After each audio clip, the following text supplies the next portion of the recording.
Respected Your Holiness, ladies and gentlemen, on behalf of Tushita, let me extend a very warm welcome to all of you.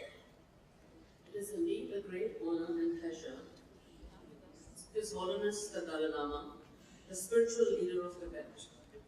It was only a few years ago that His Holiness gave up his temporal leadership voluntarily. His Holiness is an embodiment of Avalokiteshvara, the Buddha of compassion, and is known as a man of peace the world over. Throughout his life, His Holiness has faced religious and political conflict with great poise, patience, non-violence, and a kind heart. His Holiness undoubtedly serves as an enduring voice in the globalized world today. His Holiness also has an intense engagement with activities such as the dialogue with the scientists under the aegis of Mind and Life, interfaith meetings, educational projects, and giving teachings to one and all. We are very grateful to you, Your Holiness, for agreeing so graciously to come and teach here today. Usually we have this Dharma celebration every year, but this time we are meeting after 3 years. We request you, Your Holiness, to please come for the Dharma celebrations as often as possible. I would just like to mention that the first Dharma celebration was held here in this hall in 1981. And today we are meeting for the 21st Dharma celebration after 35 years. We have returned to the same venue. Before I request His Holiness to give the discourse today, may I request Lady Noon, Aruna Vasudev and Shokatarya to come up on the stage and present their books on Padmasambhava and Nagarjuna to His Holiness and say a few words.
Serious practitioner about Nagarjuna's theory. Now I can say that Nagarjuna's theory, teaching, actually change our emotion. Now, over 60 years, in particular the last 30, 40 years, serious sort of thinking about Nagarjuna's teaching, it really so we are semi-human beings. If you pay more attention, serious study, not just meditation, so-called meditation, almost like rest, not that way, but seriously, the use of the Rupa. They are true.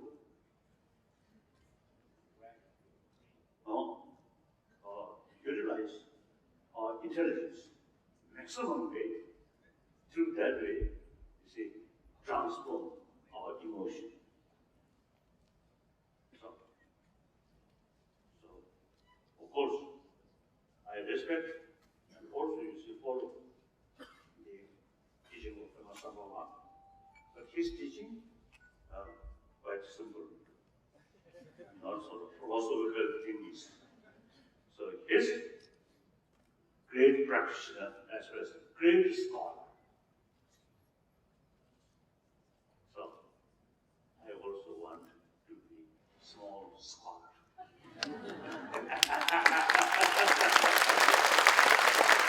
Thank you. Thank you, brother. Thank you. Thank you. Thank you. Thank you.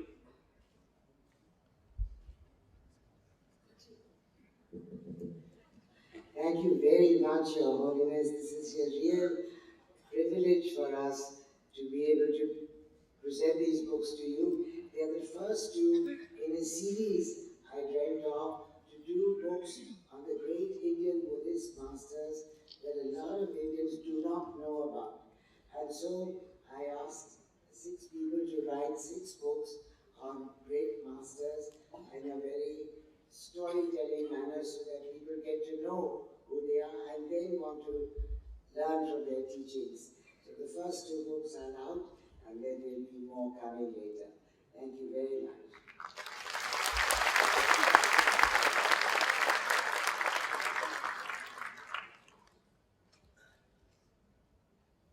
Your Holiness, it's a pleasure and honor to be here today. Thank you for the foreword that you have given for my small book on Nagarjuna. And last year on 20th September 2015, I had the honor to organize a talk and lunch for you in London for leading members of the British Indian community. And they all felt very blessed. His Holiness consistently teaches us to follow the path of non-violence, love and compassion in accordance with the teachings of the Buddha. And it's thanks to His Holiness that there are no Tibetan terrorists, and China should be grateful to him for keeping the peace. His Holiness works closely with scientists, and he writes in the foreword that it was a nuclear physicist, Raja Raman, who alerted him to the intersection of quantum physics and Madhyamaka. Nagarjuna's message of inherent emptiness, the no-self, and interdependence of existence has found support in modern scientific advances. Quantum physics reveals matter as a complex web of relations between the different parts of the whole. His Holiness insists on the need for both physics and philosophy in the quest to end suffering, which is one of the main aims of Buddhism and of all human beings. And it's wonderful to be able to attend His Holiness's teachings in Delhi, and I shall treasure this wonderful present moment, for as Nagarjuna wrote, you dwell among the causes of death like a butter lamp standing in a strong breeze. Thank you. Thank you very much, Your Holiness, venerables, distinguished guests and friends. Recently, while I was working on a book on Hindu-Buddhist philosophy for conflict avoidance, I came across a beautiful message by Prime Minister Modi. He said, what India got was Siddhartha, what India gave to the world was Lord Buddha. This series of books carries the thread forward and it reminds us that it's not just Lord Buddha, but the second Buddha, the Bodhidharma, and several Indian masters who've carried the message forward. It is only befitting that the series of books is then presented to another great master and to one of the most loved, beloved, revered sons of India. I would also like to thank Tushita Foundation, the Office of His Holiness, for giving us this opportunity and for allowing us to have the books outside, and to my colleagues here. Thank you to each one of you. Thank you so much. Thank you very much. Well, talking about Nagarjuna, I am reminded of the fact that once upon a time, Nagarjuna was the abbot of Nalanda University. And today I find it very ironical that His Holiness is in India and Nalanda University is being re-established. And our concerned authorities, because of their political compulsions, are not using His Holiness's expertise. So I urge the government and the concerned authorities to please give a thought to it.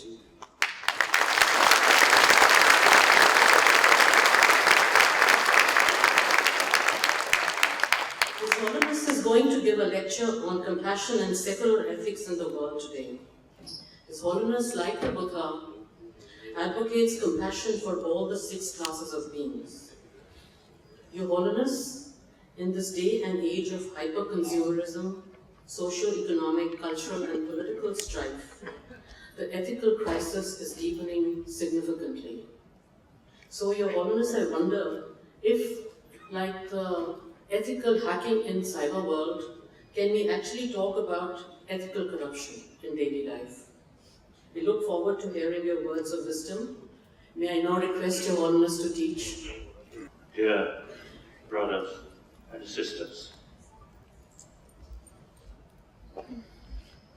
firstly, I want to make it clear, person who sit in a different way and dress or Buddhist monk's robe, and the audience dress ordinary way. Basically, we are same. We were born same way. In our daily life,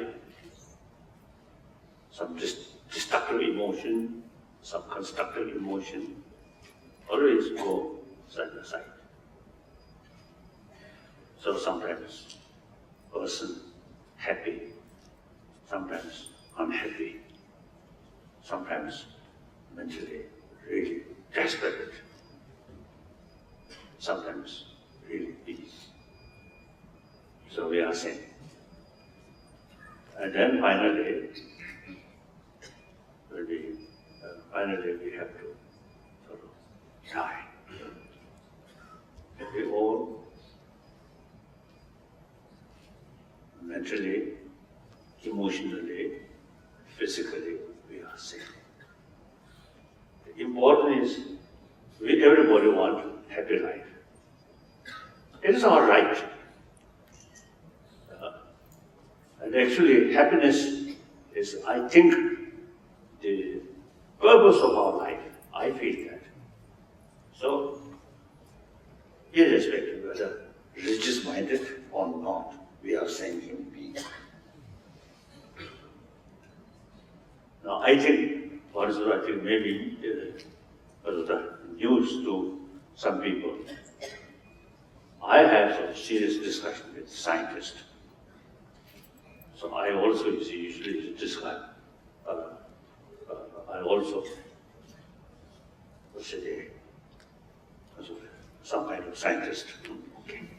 So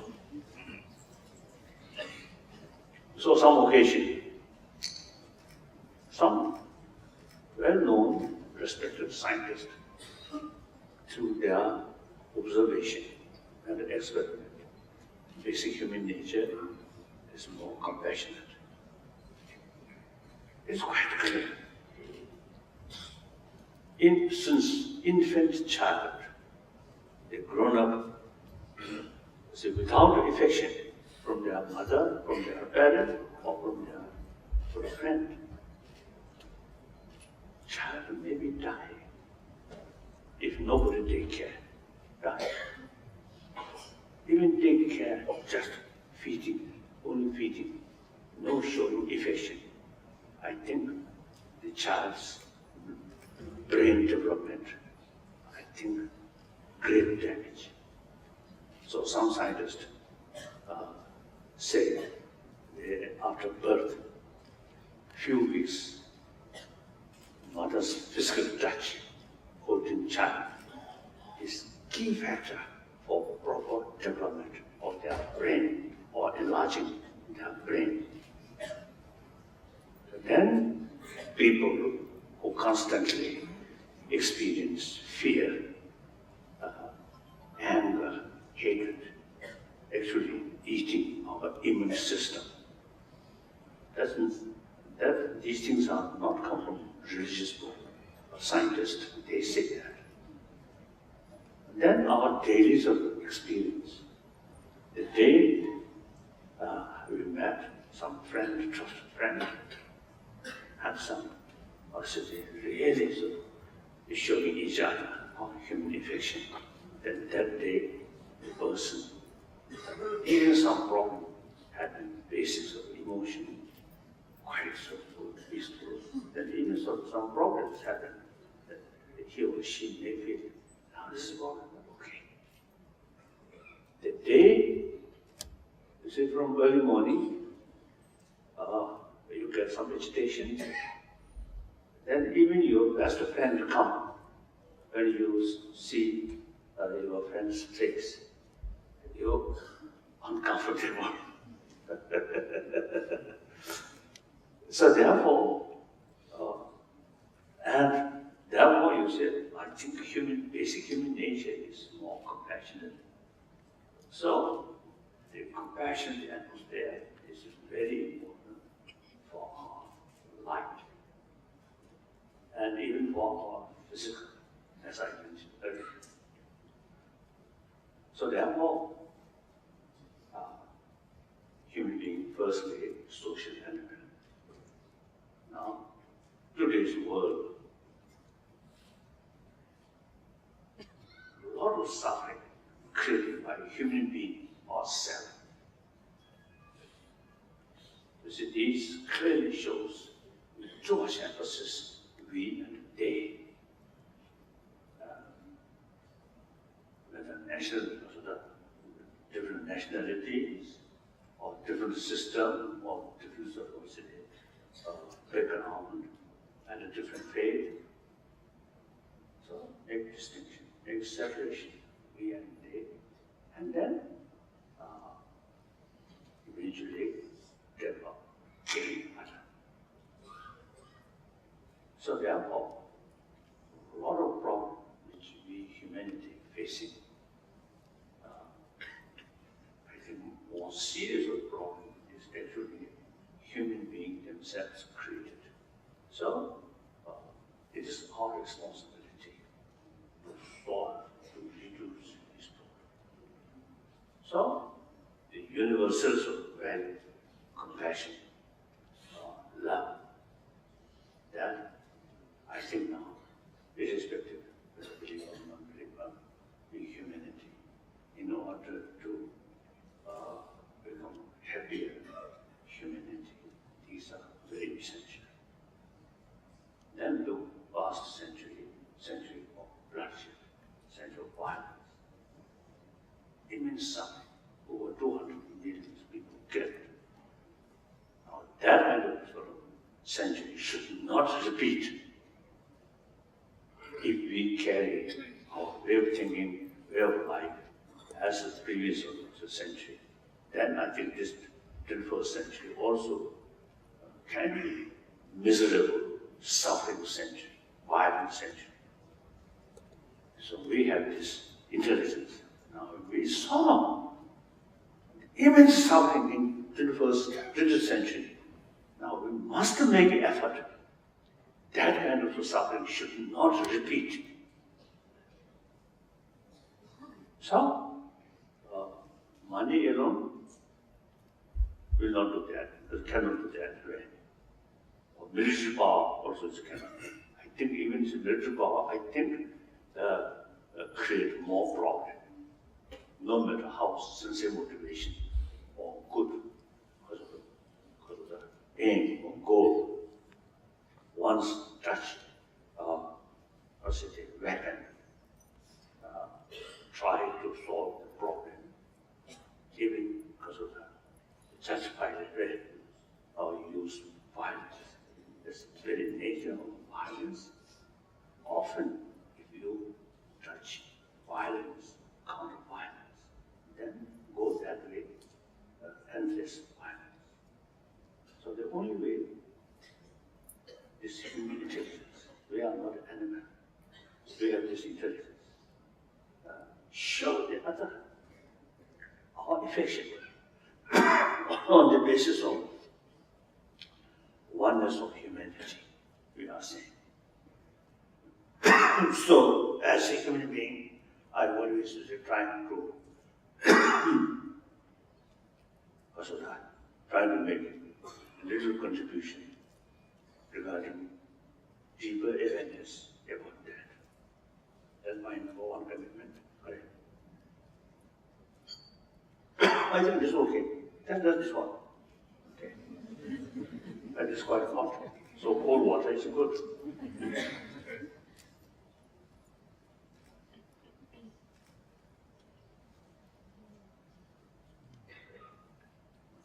So, and then second commitment on the level of I'm Buddhist. I'm Buddhist monk.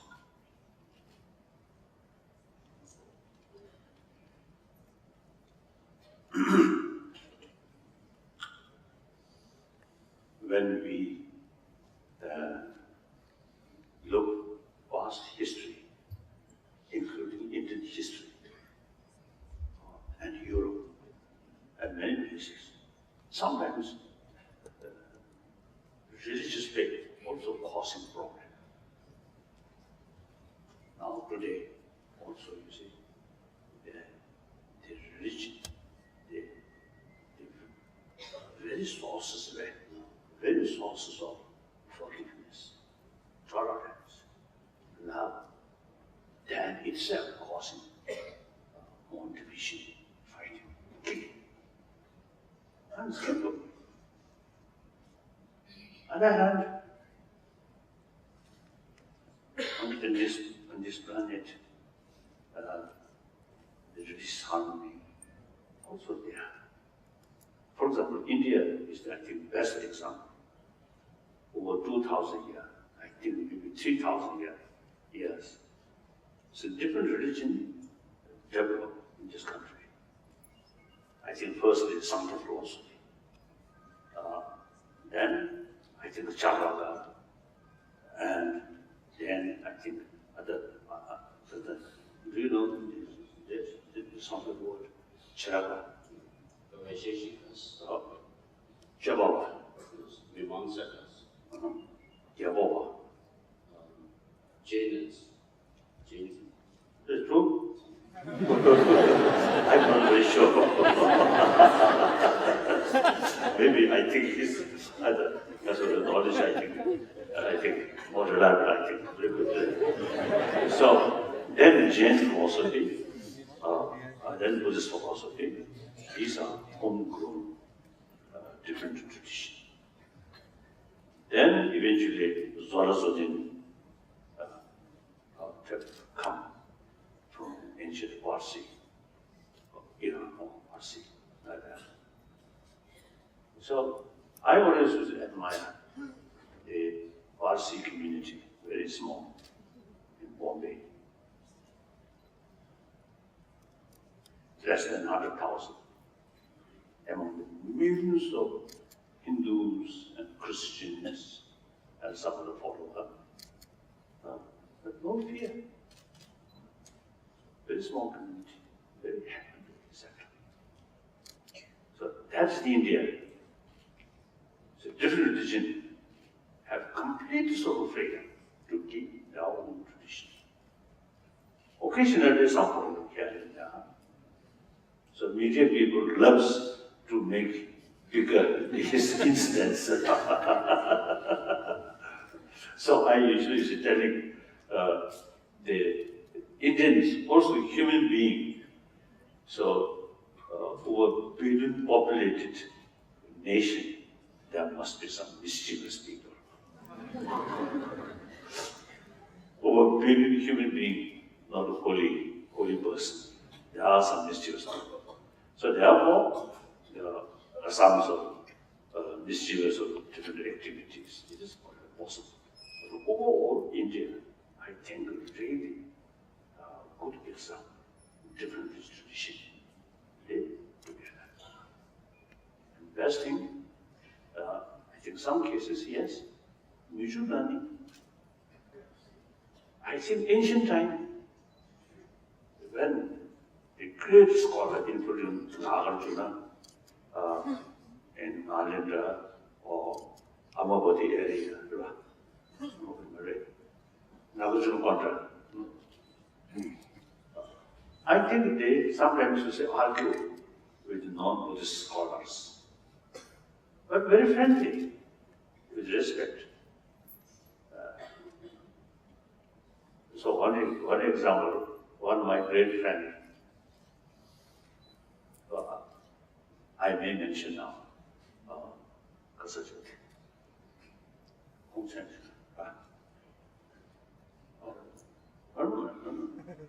In any way, the former Prime Minister, Deputy Prime Minister,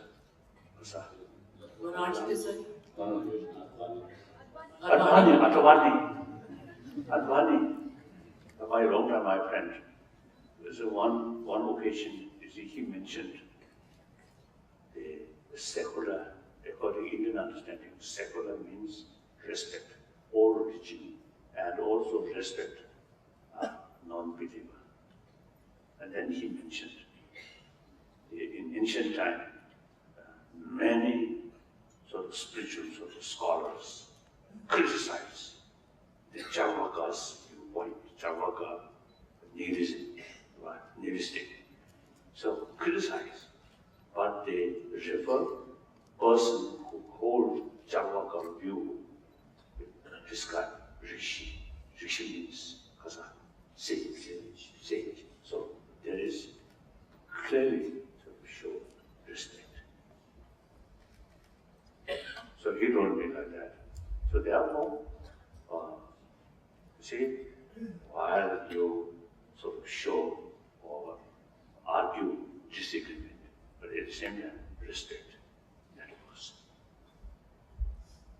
And then in ancient time, I think 2nd century, 3rd century, 4th century, I think few centuries, a lot of engagement between Nalanda masters and the non-Buddhist scholars. So it is mutual benefit, mutual beneficial. Both, I think, develop due to also the debate like that. So Nalanda masters, is their logic, Buddhist logic, and non-Buddhist traditions logic, always is a good side by side together. So that's mutual learning. So I think because of that, ideal religious harmony is kept through centuries. So since India, most populated democratic country in modern time, still religious harmony there. Therefore, rest of the world, can develop with religious harmony. So my second commitment is promotion of religious harmony. As a matter of fact, since 2000, September 11, the event in New York and also Washington. After 1 year, somewhere in memory, prayer or something in Washington, the National Cathedral. At that time, I was in Washington, so they invited me. So I went, and then I told the big gathering, due to that event, due to music carried by some mischievous Muslim background people, this should be not generalized because of this event. Whole Islam is something militant or negative. That's totally wrong. Some mischievous people in every tradition there, Buddhists also, among Buddhists also, some mischievous people there, some Hindus also there, some Christians also there, some Jews also there.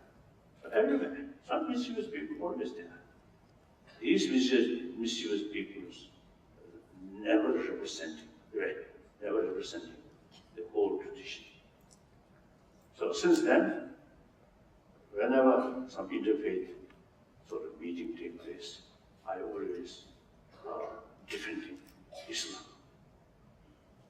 So therefore, all religious tradition, if you seriously, sincerely practice, then all carry the same message of love, message of compassion, and with that message of tolerance and forgiveness, always there. So therefore, there is sufficient reason to promote religious harmony. I always say, telling people, all major religious tradition, three aspects. One aspect is religion. In that aspect, same, all religion, same. Another aspect is philosophy. Now there are major differences. The theistic religion, they have the concept of creator. Non-theistic religion, such as Jainism and Buddhism and one part of Sankhyaism, no creator, no concept of creator. And within, let's say, the non-theistic religion, there's a differences, concept of Atma and Anatma. Jainism, Sankhyaism, accept concept of Atma. Buddhism, no concept of Atma. Within Buddhism, different school of thought, made four major different schools of thought. Vivashi, Sotandi, Chittamatra, Madhimala. Within these four, within each, there are again sub-schools, different philosophical views. So there are many different sort of views in philosophical field. And then we have to ask, we have to raise question, what's the purpose of these different philosophies? Same purpose. Is it to strengthening the belief or conviction about the value of compassion? So I think in order to cure one illness, different medicine according to condition of the patient's body and mind, due to so, and also climate condition. Some Tibetan medicine, some medicine in winter time very suitable. Summertime, another time more suitable. So same purpose. So Buddha himself, you see, he taught different contradictory philosophy. Because among his own followers, there are people who have different religious positions. Therefore, it is necessary. Different philosophy, different views are necessary. So, in philosophical field, there are differences, but same purpose. So, no problem. And then third aspect is whether we call cultural heritage or habit. So there are, I think there are sort of the influence, certain sort of practice or certain sort of cultural heritage, certain sort of influence from the existing society system. Some of my friends told me some occasion when Jain founder Mahavira come before he come at that time immense animal sacrifice. So, that such an extent harming the people's economy or living standard like that. So, at that kind of a situation, Mahavira come and stress emphasis against killing any life. And Buddha also followed that. Similarly, in Judaism, under difficult circumstances, which is sometimes quite so, tough stand high or eyes away, like that, under difficult circumstances. Then, I think the Quran, at that time, I think in that area, more or less Muhammad. So among the Muhammad, no proper sort of rule of moving here and there. And then there's some crimes often you see happen. Therefore, you see in Quran he emphasizes Sharia law. So under circumstances, you see these different sort of rules for should happen. And then in India also you see what you call caste system. Caste system. Caste system. You see, these, I think some connection with the sort of spiritual tradition, but these are due to sort of the circumstances in the vast feudal system. So the authority, the leaders, they say, in order to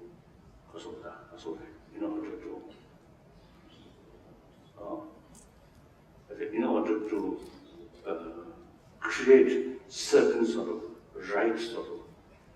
right position, the leader, including spiritual leaders, sometimes you see create that kind of concept. Same human being make a distinction. That I believe there's some influence from the feudal system. That's why the French Revolution and the Bolshevik Revolution, you see the tendency against religion. Actually, religion is practice for love. Nobody against that. Even so, the animal also appreciate. But then,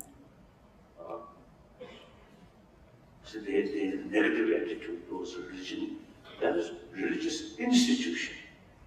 Religious institution, feudal, very much connection with the feudal system, and too much exploitation, the sort of poor people. So, the feudal system gone. Now we are a democratic society. The future of the world is democracy. So therefore, there's certain heritage influenced by existing societies of the system, like a feudal system. Now these, we have to change. Now, in this country, the spiritual leaders, I think, hopefully we should make more effort to educate people. We are same. The century-old certain concept. We are, low caste or something. Isn't it? Low caste or scheduled caste. Dalits. Dalits. I heard in some area, the well, the people who upper caste use the well, the low caste cannot drink or cannot use. So that kind of system happened. Now these are outdated. Now we must make effort. So basically all the religious traditions, same message. different philosophy, they are same goal. Same. So, you see, we can develop genuine harmony among different traditions, with mutual respect, mutual understanding, mutual learning. So my second commitment is promotion of this harmony. So one occasion in Australia, before I speak in public talk, one Christian minister, a wonderful person, you see, he very much dedicated, serving poorer section of people, or homeless children, or like that. So when he introduced me, he mentioned, he considered Dalai Lama is good Christian.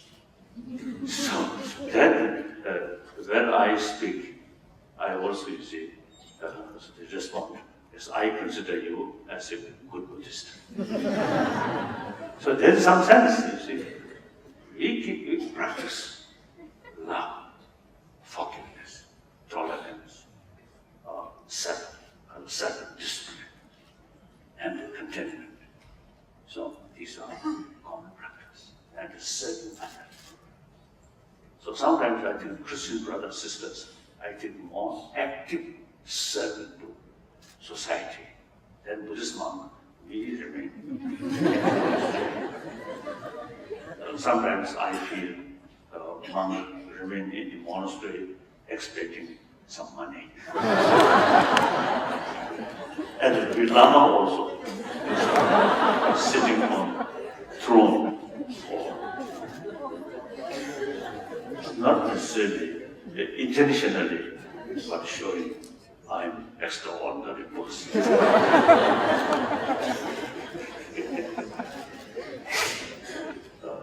So therefore, it's all major tradition, I think, same potential. So there's sufficient reason to respect. And then, third, my commitment is regarding Tibet. Now, political matter, since 2011, I totally retired from political responsibility. We already achieved elected political leadership. So recent election, two candidates, we also begin to learn how to compete. Sometimes a little bit to critically view other candidates like that. So this is the American election candidates. Sometimes I think they truly use the freedom of speech or freedom of thought. So like that. So I think political field, we already practice democratic system seriously and effectively. So I totally retired. So not only myself retired, but also, you see, the 4-century-old tradition, Dalai Lama institution automatically become head of both temple and spirituality. Now that formally, happily, proudly cease. So now, even the 15 Dalai Lama have come. No political significance. So, however, the Chinese government very much concerned about 15 Dalai Lama. I think they are more concerned about Dalai Lama institution than me. I have no concern. As early as 1969, one of my official formal statement, I stated the very institution of Dalai Lama should continue or not of Tibetan people. Some people, you see, consider Dharma institution is something very important for Buddha Dharma. It is wrong. Wrong.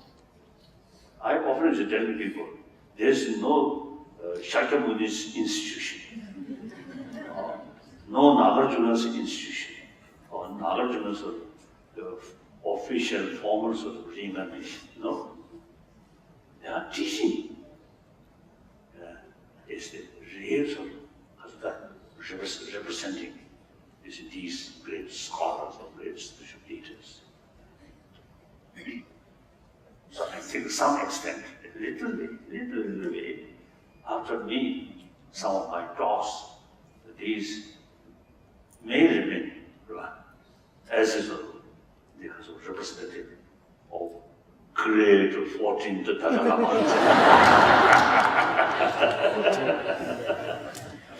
It's a person not important. It's a proper sort of way to preserve the Buddha Dharma. It's study. Now tomorrow I am going to South India. So there our historical learning university, as a monastic institution, re-established among our sort of resettlement areas. So last now over 57 years, we carry continuously these study. I think very scholarly, academic way. So now this time, one sort of new thing, I think, in Tibetan history, I think this is almost, I think, the first time that they give degree, Xxi degree to nun. I think at least the last several centuries, nunnery not sort of seriously studied these things. About 40 years ago, I appealed him. You see, as far as study is concerned, we have to say that we should create equal opportunity. So now, I think many nuns seriously study last 20 years. So now this year, formally, officially, now giving Xxi Master degree.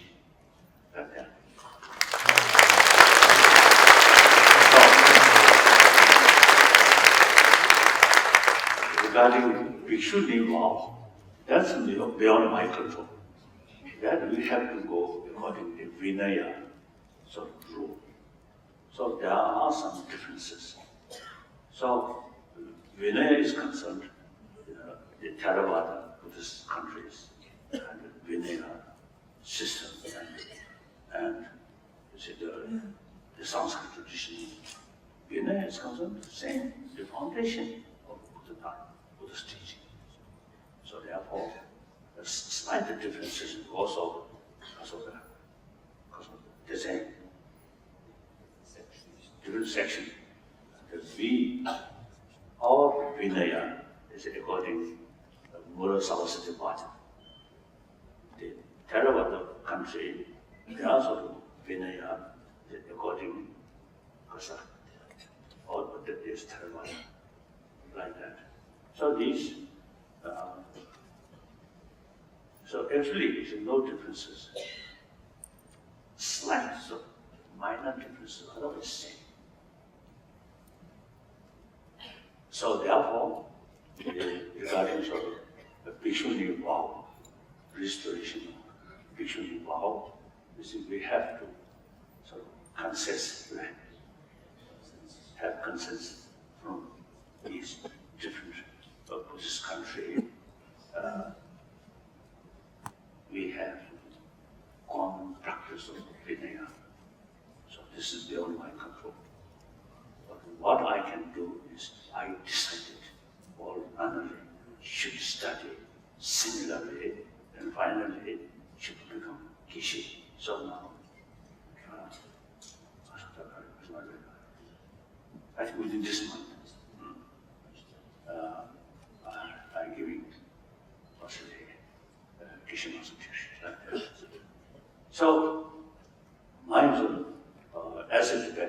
as a Dalai Lama. You see, my commitment till my death is protection, special care about the Tibetan environment. Then, because of the preservation of Tibetan Buddhist knowledge, that's an unending tradition.